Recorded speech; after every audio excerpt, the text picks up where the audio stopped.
Liquid animation, eh?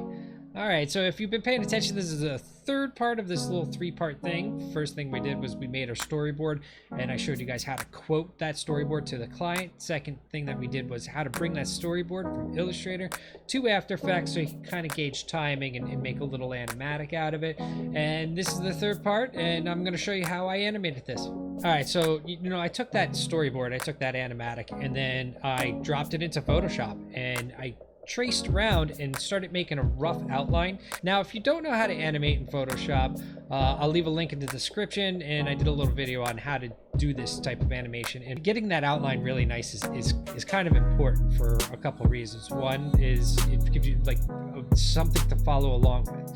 Now I jump into After Effects and I start playing with shape layers, and I started animating the shape layers, but I didn't, you know, it was just taking a little too long to animate these shape layers.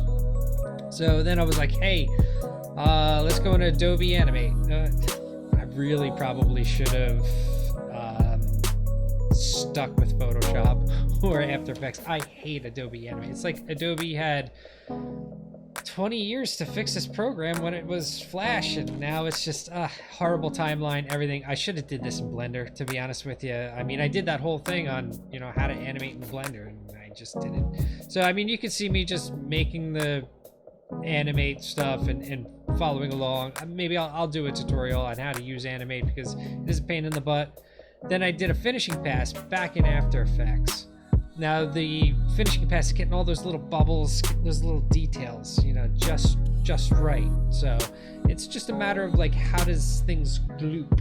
Because it's gloopy, you know, that's what you got. Just a bunch of gloopiness.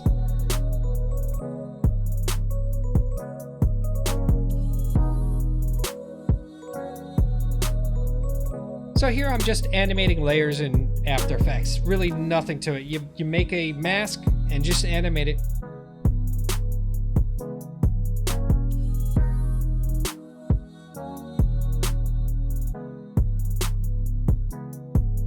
So then, you know, just getting it all tight, doing a couple overlays, added a little bit of effects here.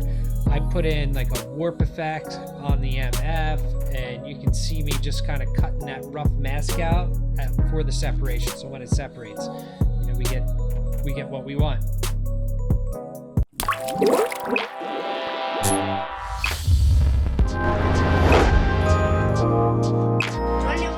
So anyway, I hope you like this. Like and sub, but this is the third part. I'll leave the other two down below. And if you don't know how to animate in Photoshop, don't worry about it. I'll leave that down below too. I did a little video on that as well. Laters.